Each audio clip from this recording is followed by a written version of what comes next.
Kita berdoa dulu. Bapa, kami mengucap syukur atas kebaikan-Mu hingga hari ini ya Tuhan Yesus. Dan benar lagi kami akan mengikuti ibadah.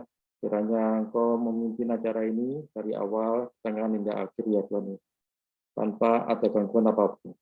Dan urapi hamba-Mu yang menyampaikan firman ini, Bapak Bambang Subianto, kiranya hikmat daripada-Mu turun dari Bapak hamba-Mu ini ya Tuhan Yesus. Doa ini kuserahkan dengan peranan Kristus Tuhan kami. Amin.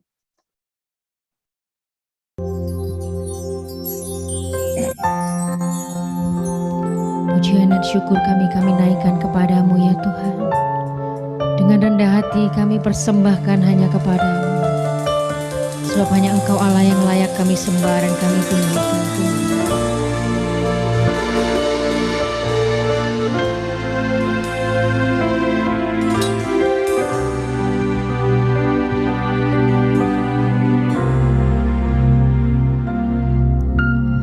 Pujian dan syukurku ku bawa padamu, dengan rendah hati ku persembahkan. Sadar bila ku ada, sadar bila ku ada, hanya karena anugerah, bukan karena kekuatanku.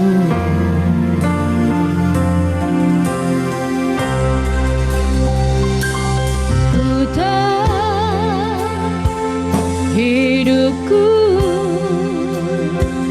adalah penyembahan. Kau ciptakanku dalam kemuliaan-Mu.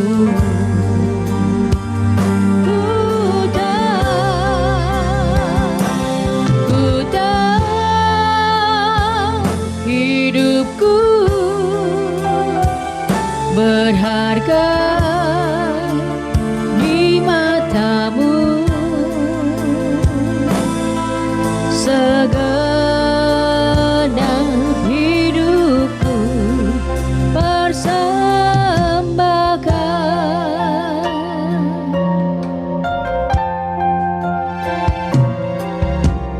Pujian dan syukurku ku naikkan padamu, dengan rendah hati ku persembahkan. Sadar bila aku ada ya Tuhan, sadar bila ku ada, hanya karena anugerah, bukan karena kekuatanku.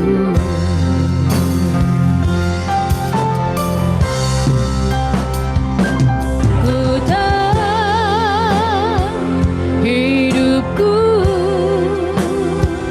berharga di mata-Mu,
Kau ciptakanku dalam kemuliaan-Mu. Kami tahu Tuhan, ku tahu hidupku berharga di mata-Mu. Segenap hidupku persembahkan, segenap hidupku persembahkan, segenap hidupku persembahkan.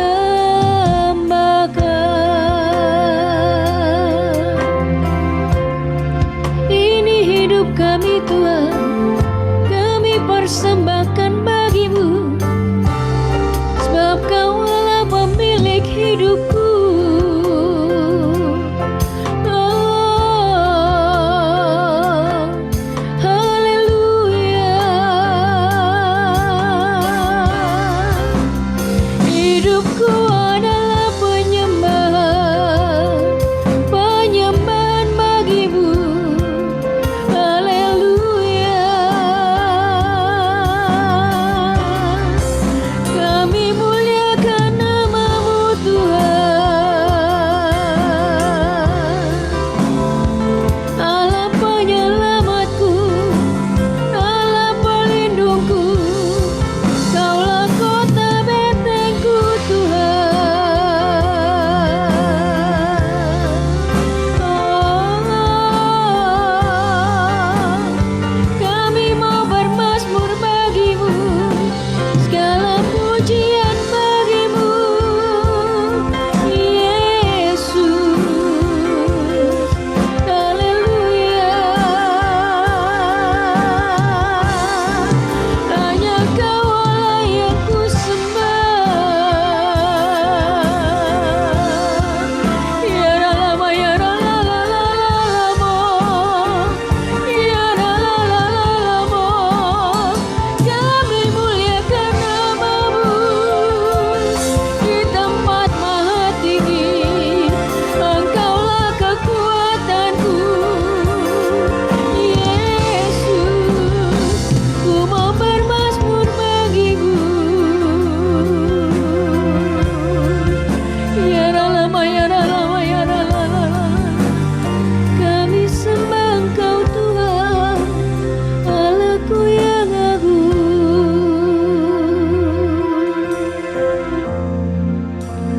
Kami mau bawa persembahan yang terbaik, ialah hati kami Tuhan. Haleluya.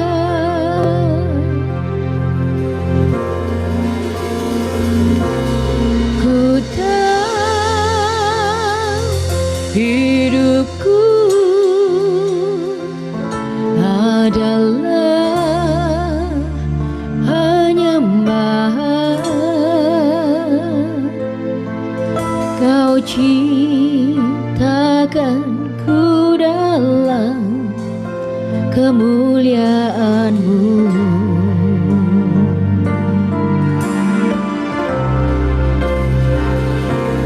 Ku tahu hidupku berharga di mata-Mu. Segenap hidupku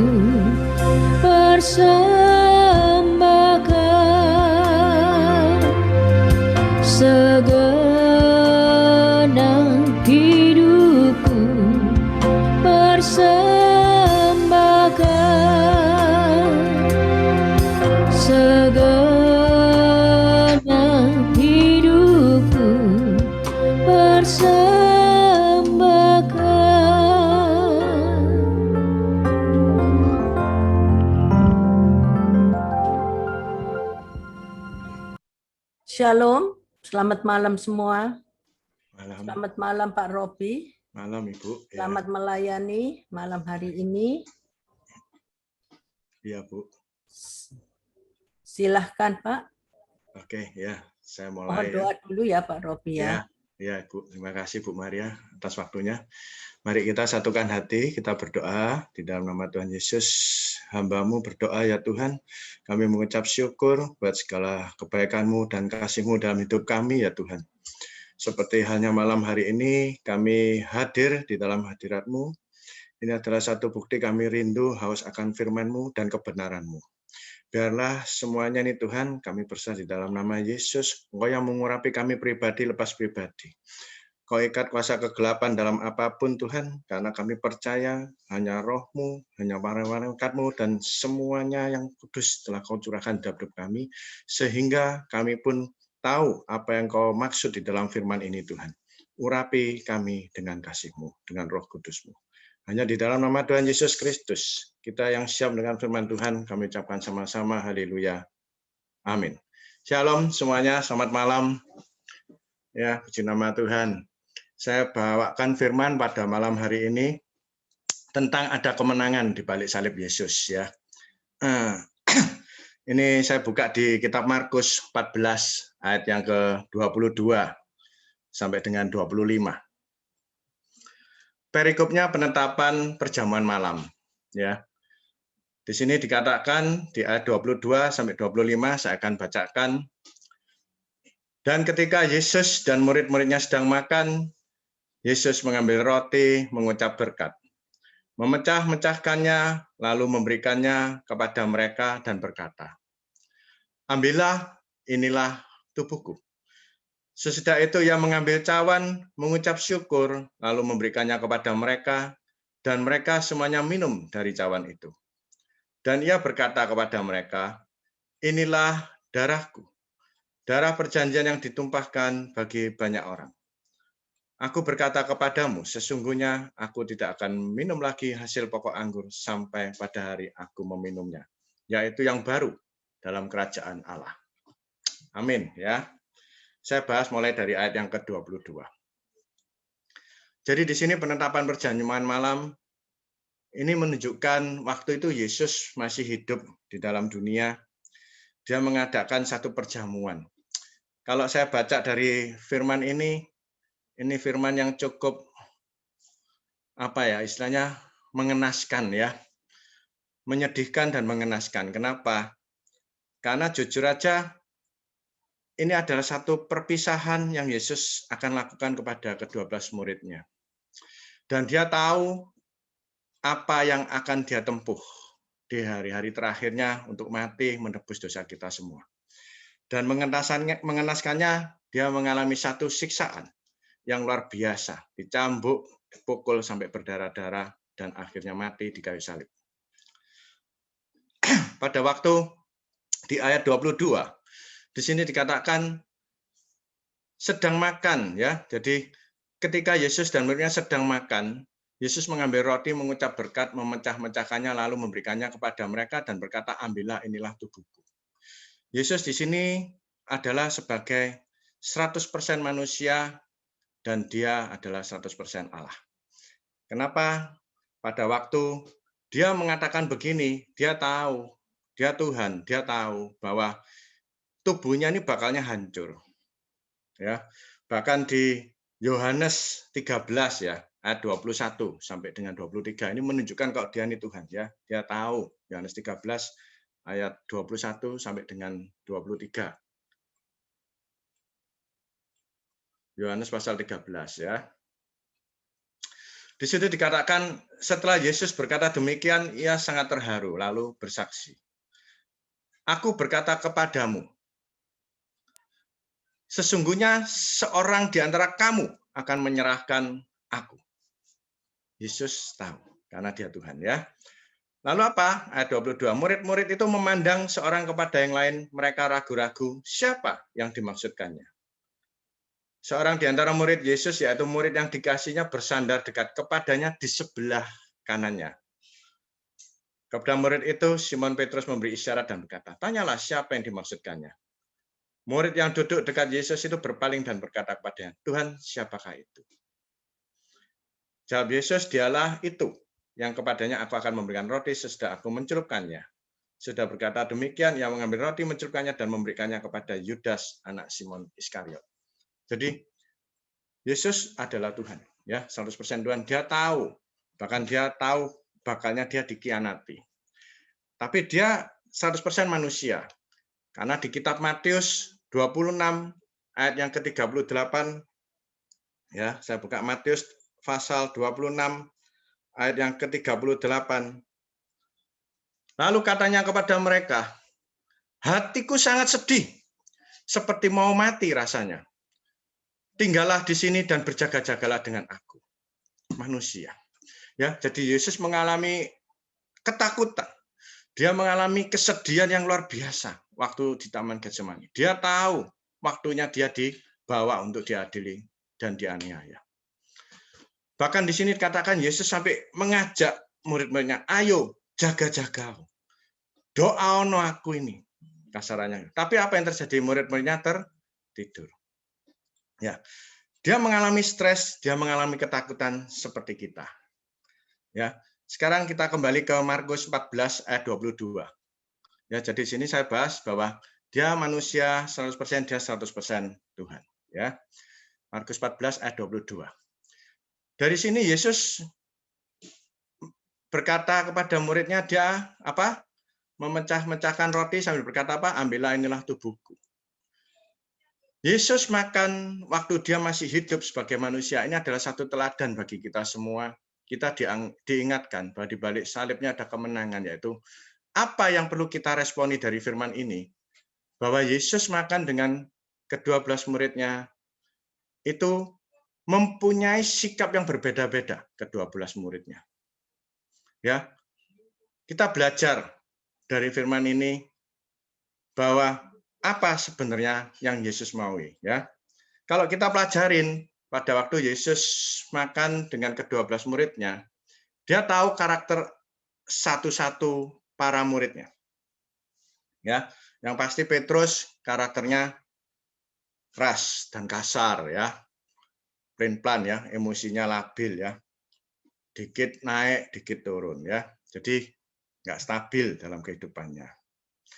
Terus yang ada Andreas, ya. Andreas itu tanggap, ya, dan dia ngajak orang untuk mengenal Yesus. Jadi dia dalam pelayanannya dia ngajak orang, ini loh aku punya guru namanya Yesus gini, ya. Terus sampai Yesus memberi kepercayaan kepada Andreas sebagai satu koordinator di dalam murid-muridnya. Ya, saya lanjut murid yang berikutnya. Yakobus, ya, itu mudah emosi. Yohanes lemah lembut, ya. Sedangkan Filipus itu pemikir, ya, dia selalu jago dalam melakukan hal-hal yang kecil saja, tapi dia nggak bisa untuk hal-hal yang besar. Karena apa? Pola pikirnya nggak praktis, jelimet.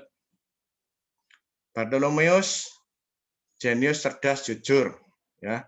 Matius itu tekun, tapi dia seorang politikus yang cerdas, ya. Thomas itu tipenya pesimis, skeptis, ya, bawaannya curiga dan keraguan. Pada waktu Yesus bangkit, dia menampakkan diri, Thomas tidak percaya. Sebelum mencucukkan ke bekas lubang paku. Itu karakternya Thomas, ya. Terus saya lanjut, Yakobus dan Yudas anak Alfeus itu suka menolong. Sedangkan Simon dari Seleot itu suka berkelahi, ya. Dia tidak berpikir panjang, emosian. Sedangkan Yudas Iskariot ini cerdas.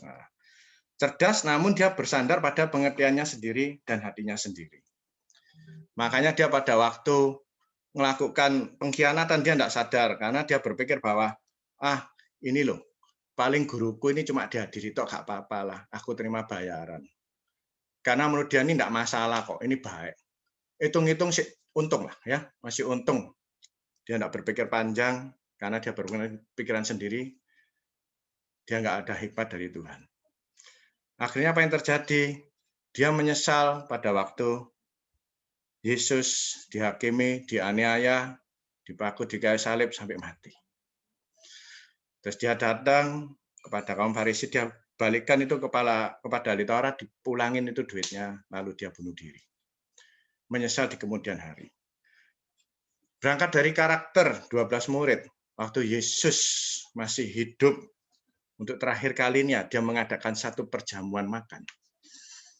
Ini kita belajar hikmat dari Tuhan, apa yang kita peroleh pada malam hari ini, yaitu kita rasanya nggak jauh dari seperti yang Yesus alami. Di sekitar kita, kita hidup penuh dengan beberapa karakter-karakter orang yang berbeda. Orang yang sukses, orang yang eksis di dalam kehidupannya, dia bisa hidup di dalam lingkungannya. Nggak ada cerita orang sukses, orang berhasil, dia nggak punya teman, tapi dia hidup sendirian di hutan. Itu bukan sukses, tapi itu Tarzan ya. Jadi ada kan orang yang karakternya begini ya, sama A nggak cocok, sama B nggak cocok. Ketemu C ya geger, ketemu D ya geger, ketemu E ya nggak cocok. Kita belajar dari firman ini, kita belajar apa yang menjadi kekurangan di sekitar kita. Ini hikmat Tuhan di dalam hidup kita. Sikapi akhir-akhir seperti ini. Mungkin kita menghadapi orang yang seperti Thomas tadi. Ya, orangnya penuh keraguan, ya, skeptis, ketakutan, dia nggak percayaan. Atau kita menghadapi orang yang seperti Petrus. Boleh dikata emosinya labil, nggak bisa dipegang omongannya. Yesus pun aja diingkarin. Sebelum ayam berkokok 2 kali, dia sudah mengingkari 3 kali. Tapi apa yang terjadi? Yesus ingatkan kalau kita bisa menerima satu sama yang lain, ini bisa membawa kebaikan yang luar biasa. Di akhirnya nantinya. Pada waktu Yesus mati di kayu salib, para muridnya ini berubah karakter satu-satu. Bahkan Petrus pun berubah, yang tadinya pelin-pelan, emosian, yang tadinya mengingkari bahwa enggak, aku bukan murid dia kok. Enggak, aku lihat kamu bersama dia. Enggak, aku enggak kenal siapa dia. Itu pun berubah jadi yang baik. Dia menyelamatkan banyak jiwa, bahkan Petrus pun mati disalib, dia minta dibalik. Ya, karena dia enggak layak seperti gurunya Yesus, karena dia banyak berdosa, dia enggak dibalik. Tapi hikmat dari sini, kalau kita bisa terima, kita bisa menyelami karakter satu persatu orang, kita dipakai Tuhan untuk kita memberkati orang-orang tersebut. Amin ya. Jadi ini firman Tuhan yang perlu kita perhatikan di sini. Ini nggak mudah. Apalagi kita hidup di dalam lingkungan. Entah itu di dalam bisnis, entah itu di dalam pelayanan, ya, entah itu di dalam keluarga. Di mana karakter-karakter ini selalu kadang nggak pas sama kita. Apa sih yang membuat kita tuh kok nggak seneng sama orang? Yang pasti kita nggak seneng sama orang, kriterianya gampang, yaitu karena orang itu nggak bisa menyamakan dengan diri kita. Contoh gini, ini contoh soal ya, misalkan saya sama Yohanes itu ya, wah saya ini nggak pernah cocok sama Yohanes ya. Saya kalau ajak makan dia, saya makannya nasi goreng, Yohanes mintanya nasi pecel. Nggak pernah gatuk. Betul ya? Nanti giliran minum ya gitu. Saya kepengennya minumnya soft drink, dia ngajaknya selalu minum es krim. Ini contoh soal aja yang simpel-simpel. Jadi nggak pernah gatuk. Ini yang kadang mungkin saya nggak seneng sama Yohanes ini. Nggak cocok. Nah, pola pemikiran seperti inilah yang diingatkan melalui firman Tuhan. Kita harus bisa menyelami satu persatu ini. Beberapa waktu yang lalu, ada salah seorang datang ke saya. Baru 3 hari yang lalu. Saya nggak nyangka ini hubungan keluarga begitu harmonis. Tahu-tahu datanglah orang tuanya ke saya, ternyata dia ada problem sama anaknya. Karena anaknya sekarang besar-besar nih katanya nggak bisa diatur. Bahkan dia hidup mau milih-milihnya sendiri ya. Istilahnya ya nggak bertanggung jawab ya. Terus dia mulai nyantol dengan yang hal-hal yang XX tadi. Saya kaget. Bahkan orang tuanya gondok, dia bilang, wes aku siap kehilangan anakku. Dia bilang gitu. Gak apa-apa, tak bukti no. Siapa yang kuat, dia atau saya? Tuh, orang tuanya sampai kecewa begitu, bahkan dia ngomong, aku ngidupin dia mulai kecil, sudah berjalan 27 tahun. Tapi hasilnya menampar mukaku. Belajar dari sini, dapat hikmat dari Tuhan. Ayo kita belajar, bukan solusi yang seperti itu, tapi kita harus tahu apa sebenarnya kendalanya. Orang bisa berbuat A, pasti ada sebabnya. Orang bisa berbuat B, ada sebabnya. Memang bergaul itu susah, apalagi menangani sikap-sikap orang. Apalagi kalau kita dihadapkan dalam satu pemimpinan, ya, baik itu memimpin perusahaan, baik itu memimpin gereja, itu tidak gampang. Ya, sudah dilakoni ya, saya pun juga ngelakoni, apalagi Bu Maria ya, jam terbangnya lebih tinggi ya, terus ngelakoni, angel ya, ngatur orang. Kalau kata Allah bilang angel tuturane ya, jadi ngatur orang itu angel, saudara ya. Apalagi sing diatur ini bukan anaknya dewek, anaknya orang lain, anaknya dewek diatur angel, susah. Tapi nggak mau kita belajarin dari firman ini, ya seperti ini. Makanya di sini dikatakan, kita mungkin ketemu Filipus, seorang yang pemikir, yang jelimet, waduh, ya, wangel dijak omong, cek ruwet ya, cek angel omongannya. Ada orang seperti itu. Betul kan? Kita rasanya ngalami kok seperti ini. Terus ada yang seperti siapa lagi di sini? Seperti ya Yohanes ya, lemah lembut ya, halus gitu ya, tapi bukan Yohanesnya Sofi ya, tapi ini Yohanes Yesus ya, lemah lembut ya, perasaan sensitif, baper, domanya dikit-dikit, tersinggung aku tersinggung, kayak enak omongannya ya. Jadi orang-orang seperti ini yang kita harus bisa menyikapi, kita minta hikmat Tuhan. Karena ini adalah satu kemenangan bagi kita kalau kita bisa menyelami satu persatu dari sikap-sikap orang tersebut.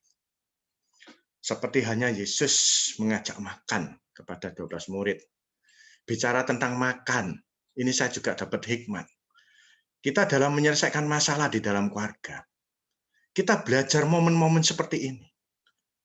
Kenapa Yesus mengajak makan? Dan dia berbicara, dia curhat. Karena kalau orang pada waktu makan, kalau kita lagi sharing di dalam keluarga, ini yang paling nyaman. Masalahnya banyak orang tuh yang salah di dalam mengutarakan isi hatinya.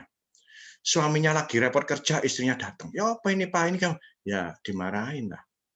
Itu bukan cari curhat, itu cari masalah ya. Jadi sebenarnya nggak cari masalah, tapi dapat masalah karena momennya nggak pas. Nanti istrinya lagi masak, terus tanya, ya apa ini Mak? Lah ya masaknya gosong, jadi nggak nyelesain masalah. Jadi makan bersama, ayo kita ngomong satu sama lain.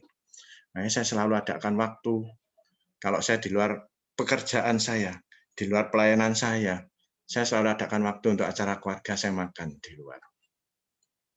Walaupun sejam 2 jam. Tapi di dalam makan nih kita bercanda, kita ngobrol, kita guyon, kita curhat, itu momen yang pas. Makanya saya kalau waktu makan, saya selalu bilang sama anak saya, handphone ditaruh di meja, posisi tidak boleh diangkat. Jadi saya pun kalau makan ada orang telepon, ya nggak angkat. Karena belum waktunya. Iya, ini kadang di meja makan bukan waktunya sharing, bukan waktunya curhat, tapi di meja makan waktunya pijet-pijetan. Tapi apa yang dipijet? Handphone yang dipijet. Ya, jadi ketek-ketek gini semua. Kan ya. Jadi dengan teknologi seperti ini, yang jauh jadi dekat, yang dekat jadi jauh. Jadi tapi Yesus ingatkan ke firman ini bahwa ayo utarakan pada waktu momen yang pas di waktu makan. Yesus juga makan ke dalam 12 muridnya. Dia ngomong, inilah tubuhku. Ya, saya lanjut ayat yang ke berapa tadi ya? 23 ya, betul ya? Kembali lagi ya. Markus 14 ya, pasal 14 ayat 23. Sesudah itu ia mengambil cawan, mengucap syukur lalu memberikannya kepada mereka dan mereka semuanya minum dari cawan itu. Ya. 24. Dan ia berkata kepada mereka, inilah darahku, darah perjanjian yang ditumpahkan bagi banyak orang. Dia tahu Yesus, dia sedih, dia kasih perlambang kepada 12 muridnya. Ini loh darahku. Ini yang ditumpahkan bagi banyak orang untuk mengampuni dosa. Dia pamitan seperti ini. Di saat-saat hari terakhir dia makan, yaitu penetapan perjamuan malam.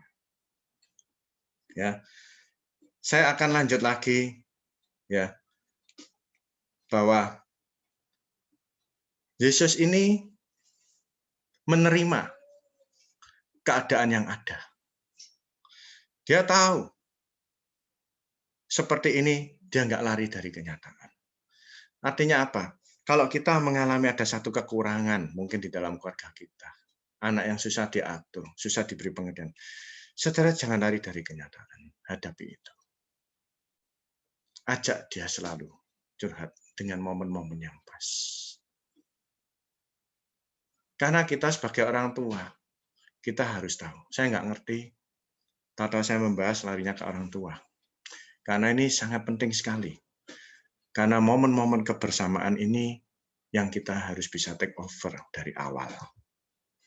Jangan nunggu kejadian baru menyesal di kemudian hari. Ternyata usut punya usut, saya kembali ke cerita tadi. Bahwa kedua orang tua ini selalu sibuk dan disibukkan dengan kondisi bisnisnya. Akhirnya dia mengeluh, dia cuma bilang, 27 tahun aku membesarkan dia. Tapi dia menampar mukaku. Ternyata dalam waktu puluhan tahun tersebut, sentuhannya kurang. Karena saking sibuknya, ya, usahanya banyak sekali. Ya, kita belajar dari firman ini, ayo, kita sudah ditebus, ya. Tuhan sudah ingatkan, kita terima satu persatu apa yang menjadi kekurangan kita. Belajar hikmat Tuhan, minta hikmat. Hadepin orang itu harus berdoa. Setiap kita mau ngambil sikap, kita berdoa. Tuhan, aku mau ketemu si A, ini orangnya susah diatur. Orangnya emosinya gimana Tuhan? Kasih aku hikmat. Tahu-tahu saudara bisa jadi lembut. Contohnya begitu. Orang ini nggak jadi marah. Itu ngadepin orang yang pemarah. Salah satu contohnya begitu. Ya, jadi kita harus tahu apa makna Yesus naik di kayu salib. Itu proses dia waktu hidup. Ini pesan terakhir bagi Yesus kepada ke-12 muridnya. Dia kasih contoh-contoh kehidupan ini di dalam kehidupan kita. Untuk menghandle karakter-karakter yang tidak sesuai dengan apa yang kita ingini. Bahkan jelas sekali bahwa Yesus itu mati di kayu salib. Betul ya? Kepalanya ditusuk mahkota duri. Artinya apa? Bahwa pola pikir kita ini harusnya sudah ditebus Yesus. Kita punya pikiran itu harus fresh dan positif. Dia sudah tebus melalui mahkota durinya. Supaya kita bisa seger, supaya kita bisa berpikir, supaya kita bisa dapat hikmat dia untuk menghandle apa yang kita hadapi saat ini. Amin. Bahkan tangannya yang luka di kayu salib, yang dipaku di kayu salib. Tangan yang sudah tidak bisa bergerak, artinya apa? Kita diingatkan bahwa di balik kemenangan, di balik salib Yesus ada kemenangan. Mungkin tangan kita saat ini tidak beruntung. Tapi Yesus ingatkan, keuntungan itu telah diberikan kepada kita. Karena dia yang saat ini menanggung tangannya di kayu salib, dia tidak bisa bergerak. Supaya kita bisa bergerak, kita membawa berkat dari Tuhan melalui tangan kita. Baik itu dalam usaha kita, dalam pelayanan, tangan kita dipakai Tuhan untuk tumpang tangan orang jadi sembuh. Amin. Untuk doa tumpang tangan orang jadi sembuh. Ya, jadi kita nggak boleh frustrasi, kita nggak boleh stres, apalagi menyikapi akhir-akhir ini. Ya, dunia cukup kacau. Bahwa dengan pandemi seperti ini, makin tahun makin merosot perekonomian ya. Jadi secara bisnis pun saya di farmasi juga mengalami agak ngos-ngosan. Padahal harusnya orang hidup perlu obat, tapi nggak tahu kok bisa turun, saya juga nggak tahu. Karena kondisi seperti ini. Ya, kita berpikiran positif. Ya, mungkin karena orang banyak pakai masker ya, sehingga orang sakit jarang ya. Jadi sehat, puji nama Tuhan ya. Tapi semua ini ada rencana Tuhan. Tapi Tuhan ingatkan, ayo, tanganmu membawa keberhasilan. Tanganmu membawa kesuksesan. Baik itu di dalam kamu membina di dalam keluargamu, baik kamu membina di bisnismu, baik kamu membina di dalam pelayananmu. Banyak orang diberkati, banyak orang dipulihkan. Melalui kita doa tumpang tangan, orang disembuhkan. Kaki yang terpaku di kayu salib. Yesus nggak bisa jalan kemana-mana. Dia stuck. Artinya apa? Kita yang saat ini mengalami stuck di dalam kehidupan, kita perlu ingat, kita sudah dibangkitkan, kita sudah dipulihkan sama Yesus. Amin. Ya, jadi nggak boleh kita berpikir, ya apa ya, aku kok stuck terus. Bina keluarga ya, keluarganya begini. Bina usaha, ya usahanya cuma gini. Enggak ada. Kalau saudara mau melangkah, minta tuntunan Tuhan. Apapun, Tuhan sertai. Keberhasilan itu ada di dalam hidupmu.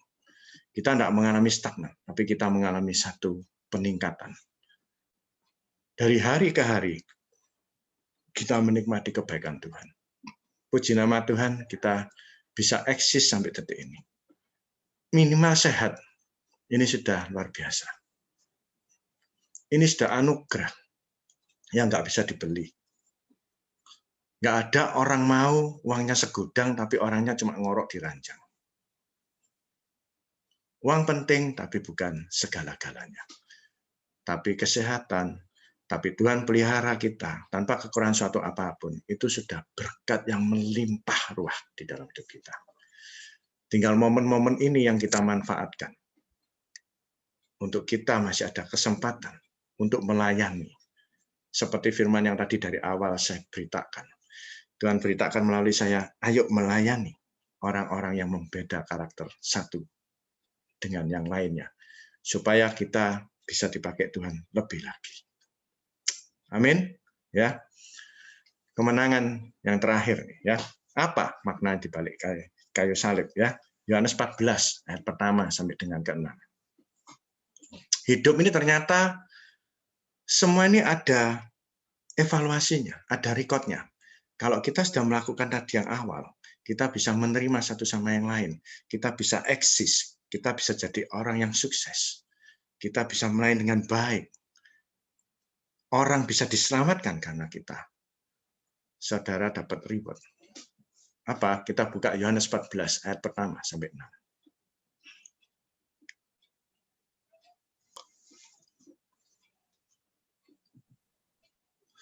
Janganlah gelisah hatimu, percayalah kepada Allah. Percayalah juga kepadaku. Di rumah Bapakku banyak tempat tinggal. Jika tidak demikian, tentu aku mengatakannya kepadamu. Sebab aku pergi ke situ untuk menyediakan tempat bagimu. Dan apabila aku telah pergi ke situ dan telah menyediakan tempat bagimu, aku akan datang kembali dan membawa kamu ke tempatku. Supaya di tempat di mana aku berada, kamu pun berada. Ya, dan kemana aku pergi, kamu tahu jalan ke situ. Kata Thomas kepadanya, Tuhan, kami tidak tahu kemana engkau pergi. Jadi bagaimana kami tahu jalan ke situ? Ayat yang ke-6, kata Yesus kepadanya, akulah jalan dan kebenaran dan hidup. Tidak ada seorang pun yang datang kepada Bapa kalau tidak melalui aku. Jadi pada waktu Yesus mati, Yesus pulang ke surga, dia menyediakan kita tempat tinggal. Tempat yang kekal, abadi, untuk selamanya. Bagaimana kita melewati proses itu supaya goalnya sampai ke situ? Ya, dilakukan firman yang tadi Yesus pesan. Pada waktu dia melakukan, waktu dia hidup titik terakhir, dia mengasihi ke-12 muridnya, walaupun karakternya pada nggak tepat di mata dia. Nggak pas, ya. Itu poinnya. Karena kita sudah dibebaskan, kita sudah dilepaskan dari segala belenggu. Kita dimenangkan. Ini poinnya, rewardnya seperti ini. Perhatikan Thomas, pancet aja kelakuannya. Dia selalu berpikir ya dengan keraguan. Ya apa jalan ke situ? Gak jelas, Tuhan. Gak jelas, Guru. Lewat mana ini? Tapi di ayat yang ke-6 jelas. Akulah jalan dan kebenaran dan hidup. 3 hal. Bukan jalan kebenaran hidup ya, bukan. Jalan dan kebenaran dan hidup. Kita berjalan bersama Tuhan. Poin yang pertama. Libatkan apapun di dalam urusanmu yang tadi saya utarakan dari awal. Itu selalu start dari Tuhan. Pagi hari kita datang, kita bangun, kita sembah Dia. Itu poinnya. Ada lagunya. Jiwaku sungguh merindukanmu. Di waktu pagi hari ku bangun cari wajahmu. Amin. Cari wajah Tuhan dulu. Jangan cari yang lainnya. Karena Dia jalan. Bangun pagi nyanyi, menyembah, pujian, tenangkan pikiranmu. Berdoa. Minta tuntunan, Tuhan, jalanku tonton dari pagi sampai malam ini. Jangan sampai jatuh ke dalam hal-hal yang jelek dalam pencobaan. Start awal, ini yang menentukan kita sehari full sampai pada malam hari. Jalan dan kebenaran. Firman rasanya kita harus baca walaupun sehari cuma 1 pasal, 2 pasal. Cukup. Karena kita bukan menghafal atau kita balapan baca firman banyak-banyakan. Tapi dari situ nanti saudara dapat hikmat. Saya dalam menyampaikan firman ini, saya dapat hikmat. Apalagi saya waktu habis melayani beberapa waktu yang lalu. Saya ingat, ini firman, saya sempat mau bawain gini, aduh, tapi kok nggak ada hubungannya sama Paskah, Paskah ada lewat, tapi nggak apa-apa. Tapi ini hal yang positif. Ya, ini kebenaran. Supaya kita belajar, tahu Yesus menyikapi hidup dengan beberapa karakter seperti apa. Kebenaran itu firman. Dan hidup. Hidup di bumi maupun di surga. Apa yang kita hidup di sini? Rekodnya ada. Seperti halnya kalau kita servis motor atau kita servis mobil di dealer yang resmi, itu dicatat sama dealer. Oh, jalan 5.000 servisnya apa? Oh, jalan 10.000 waktu itu servis apa? Jalan 15.000 servisnya apa? Kita datang ke dealer, kita tanya, aku mau beli mobil ini, ya apa riwayatnya? Tahu. Oh, ini pernah Pak, dulu Pak sudah pernah turun mesin. Oh, ini sudah pernah diganti oli kilometer sekian. Oh, ini sudah pernah injektornya dibersihin. Bahkan tahu pernah nabrak apa-apa, ada record kadang. Sama, pada waktu kita hidup, ini jalan. Apa yang harus kita lakukan dari hari ke hari, ini terrecord. Nanti pada waktu hari-hanya, waktunya kita berpulang, kita dapat poin, kita dapat penilaian yang luar biasa. Kita bisa menikmati sama Bapa di surga.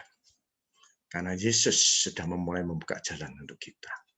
Jadi, poin yang terakhir, hidup ini hanyalah sementara. Ya, jadi, lakukan yang terbaik. Kita nggak tahu kapan kita harus berpulang. Manusia ini hitungannya detik. Ya, saya tadi ngobrol sama teman tadi siang. Ada salah satu salesman di salah satu PBF teman saya barusan mengalami kecelakaan di Krian. Jadi dia naik motor, yang dari kanan dia keserempet sama-sama motornya. Dia lari ke kiri, ditabrak sama motor yang di kiri, dia mencelat ke kanan. Pas waktu mencelat, terios lewat, dikelindes, mati di tempat. hitungannya detik. Siapa yang nyangka kejadian seperti itu? Bahkan salah satu di jemaat PD saya juga ada, anaknya meninggal. Cuma hal sepele gara-gara kepingin makan soto ayam. Jadi dia pada waktu mau muter balik, dia naik motor, dia pakai helm. Di putaran balik gini dia mau muter balik, ini apa nih? Bagian pantat ya. Bagian pantatnya motor. Masih separuh belum masuk. Karena dia pada waktu mau muter balik. Depannya ini padat. Ternyata dari belakang ada truk nyalip dari kiri, dia potong ke kanan, munting nyebet ngantem pantatnya motornya dia. Mencelat kepalanya kena badukannya pembatas jalan, pecah. Kritis 2 hari lalu meninggal. Ya, jadi itulah kehidupan yang kita nggak tahu. Dan semua itu sudah seizin. Karena apa? Ya memang waktunya pulang. Makanya pada waktu proses kehidupan ini, ayo kita belajar sikapi dari hal yang kecil dulu. Ayo menengok di dalam intern keluarga. Karakter ini disangkul satu persatu. Anaknya dirangkul, suaminya dirangkul, istrinya dirangkul. Ngembang, berkembang ke yang besar. Ke lingkungan, berkembang, dan berkembang lagi. Sampai banyak orang melihat kita jadi terang. Amin. Menyamakan persepsi ini perlu pengorbanan. Ini gampang-gampang susah. Tapi Tuhan ingatkan melalui proses kehidupan dia yang terakhir. Dia lakukan dengan, walaupun dia sedih, tapi dia lakukan dengan hati yang terbuka. Sedih ya. Kalau kita jadi Yesus waktu itu sedih banget. Dia ngomong sambil memecahkan roti, inilah tubuhku. Aduh, dia sudah tahu bakalnya hancur. Inilah cawan darahku. Dia sudah tahu bakalnya dia berdarah-darah. Dicambuk sampai berdarah-darah. Sedih. Harus dilakukan. Supaya kita bisa memperoleh kemenangan. Kita mengacu, aku adalah jalan dan kebenaran dan hidup. Itu yang Tuhan ingatkan di poin yang terakhir. Di balik salib ada kemenangan buat kita semua. Amin. Puji nama Tuhan. Ya, kita semua sudah diberkati firman Tuhan pada malam hari ini. Kita responi, kita berdoa. Apa yang menjadi kekurangan di dalam kehidupan kita saat ini. Amin. Di dalam orang-orang yang terdekat di sebelah kita. Apa? Jangan nunggu 27 tahun. Kalau ada yang masih kecil, ayo digandeng. Apalagi sudah proses SMP, SMA, ini pergolakannya tinggi. Karena dia sudah mulai mencari jati dirinya. Dia mulai belajar jadi dewasa. Anak ini biasanya sudah segini, ini biasanya rodok angel. Sentuhan-sentuhan ini yang perlu digandeng. Harusnya kalau lebih sip lagi itu mulai kecil. Seperti anaknya Mima ini masuk sekolah minggu itu lebih sip. Ya Mim ya, hebat ya. Jadi dibawanya tuh harusnya mulai segitu. Tapi nggak apa-apa, kan masih banyak yang kecil-kecil di sini. Dibawanya segitu, sehingga nanti kita membawanya, walaupun kita beda-beda persepsi. Tapi kalau kita sudah di dalam Tuhan, itu harusnya ada jalan keluarnya kok. Nggak sampai terjadi kekerasan seperti yang tadi kita tonton. Kalau dia tanpa aku, Rob, seperti apa anakku ini? Dipikir dia bisa hidup tanpa saya. Wih, saya sampai diam. Saya dengerin aja sampai kaget, shock. Ya ini beberapa waktu lagi saya akan ketemu anaknya lagi. Ya, saya mohon dukungan doa juga dari Bu Maria. Ya, siapa tahu Tuhan pakai atau anak ini bisa berubah. Puji nama Tuhan, bisa diterima di dalam keluarganya. Dia sudah di deadline sama papanya. Kalau kamu sampai akhir bulan nggak beres, tak keluarin kamu dari perusahaannya Papa, biar kamu tahu hidup ikut orang, menderitamu kayak apa. Wish, di deadline. Dan papanya sudah bilang ke saya seperti itu. Ya, puji nama Tuhan. Kita melalui firman ini dikuatkan. Saya mohon dukungan doa untuk melayani juga. Ya, kita menyelamatkan satu jiwa. Kita dapat berkat yang luar biasa. Artinya bukan dalam artian berkat material. Kita nggak boleh bisnis sama Tuhan. Tapi kita bisa menikmati hidup penuh dengan kedamaian, kesehatan. Kita dapat poin, kita pulang ke rumah Bapak, itu berkat yang luar biasa. Puji nama Tuhan, kita Amin. diberkati firman Tuhan pada malam ini. Saya akan berdoa dengan tutup firman ya. Mari kita satukan hati. Bapa di dalam surga, kami ucap syukur buat kebenaran firman-Mu pada malam hari ini. Kami mau belajar seperti Engkau, Yesus. Waktu hari-hari terakhir, Engkau tetap mengadakan satu perjamuan, Engkau berkumpul dengan ke-12 murid-Mu. Yang mereka tuh karakternya berbeda-beda. Dan nggak ada yang pas harusnya di hadapan-Mu. Tapi satu hal Yesus, Engkau lakukan dengan hati yang terbuka. Walaupun kau sedih, Engkau tahu, bahkan kau mau mati yang menderita, dikhianati. Tapi satu hal, Yesus tidak menjauh yang namanya Yudas Iskariot. Artinya apa? Kita belajar dari Yesus, hadapi masalah itu. Kalau kita belum beres di dalam keluarga, kalau kita belum beres di dalam kepemimpinan, di dalam pekerjaan, apapun, hadapi, jangan lari. Doain orang-orang yang belum beres di dalam hidup kita, orang-orang yang belum sehati dengan kita, yang menurut jalannya Tuhan, kita doain supaya orang-orang itu bisa berubah dan orang itu bisa memperoleh keselamatan dan kita juga bisa berjalan lebih terang lagi karena kita dipakai oleh Tuhan di dalam kehidupan kita. Ada 3 hal yang Yesus ingatkan. Aku adalah jalan dan kebenaran dan hidup. Kita harus tahu bahwa kita semua hanya sementara. Tapi Yesus ingatkan, ada satu hal yang Dia berikan hadiah yang terbaik di saat kita pulang. Kita memperoleh kehidupan yang kekal bersama Dia di surga. Terima kasih Tuhan Yesus. Terima kasih Bapa di surga. Roh Kudus, terima kasih. Kau urapi kami pribadi lepas pribadi. Firman-Mu yang menguatkan kami. Bahwa dengan ini, kami siap melangkah. Kami siap membereskan satu yang lain sama yang lain. Perbedaan persepsi itu bukan merupakan satu jarak pemutus, tapi perbedaan persepsi di saat Engkau yang terlibat, di situ Engkau nyatakan keharmonisan kembali di dalam keluarga kami semua. Terima kasih Bapa di surga, kami akhiri firman ini hanya di dalam satu nama Tuhan Yesus Kristus. Haleluya. Amin. Tuhan Yesus memberkati. Terima kasih Bu Maria.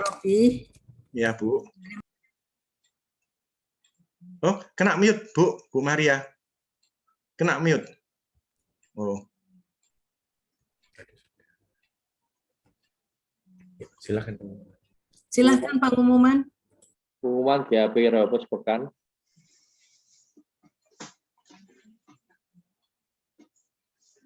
Ibadah Zoom Minggu 18 April 2021 pukul 12 dibawakan oleh Pastor Johnson. Ibadah Zoom Doa Malam Rabu 21 April 2021 pukul 7:30 dibawakan oleh Pendeta Eril Siregar. Tuhan Yesus memberkati.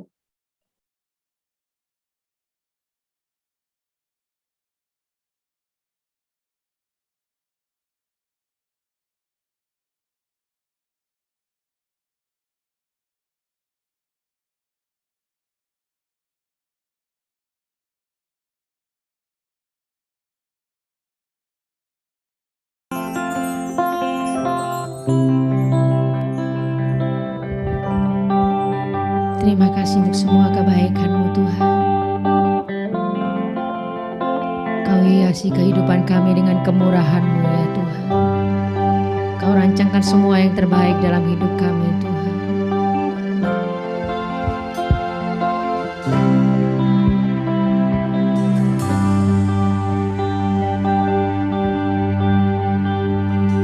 Kau hiasi kehidupanku dengan kemurahan-Mu. Kau rancangkan masa depanku penuh dengan harapan. Aku ada saat ini semuanya karena kasih-Mu. Aku hidup hari ini semua berkat kemurahan-Mu. Terima kasih Yesus, Engkau sangat baik, teramat baik bagiku. Terima kasih Yesus.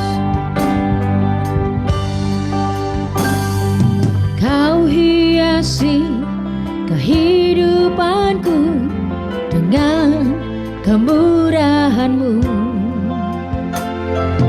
Kau rancangkan masa depanku penuh dengan harapan.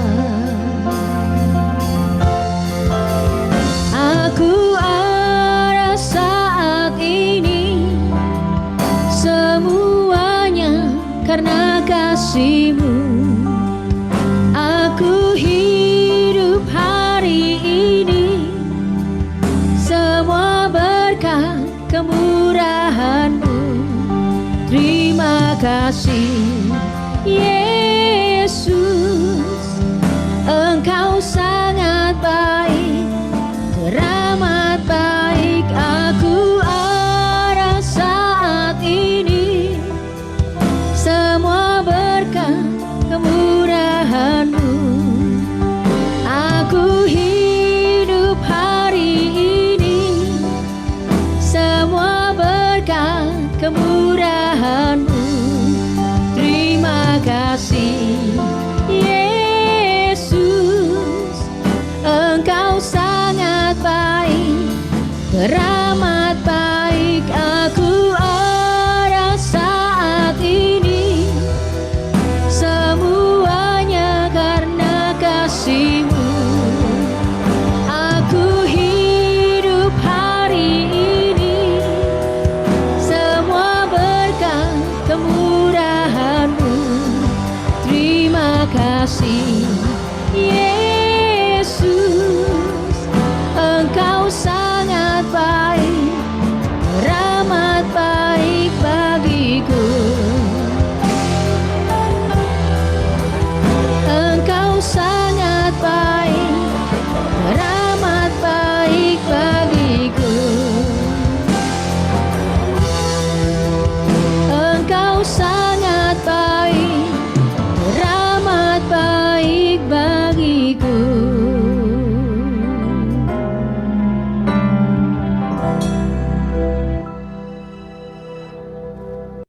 Kita sampai di penghujung ibadah, mengucap syukur untuk ibadah pada malam hari ini. Mari kita tutup dengan doa.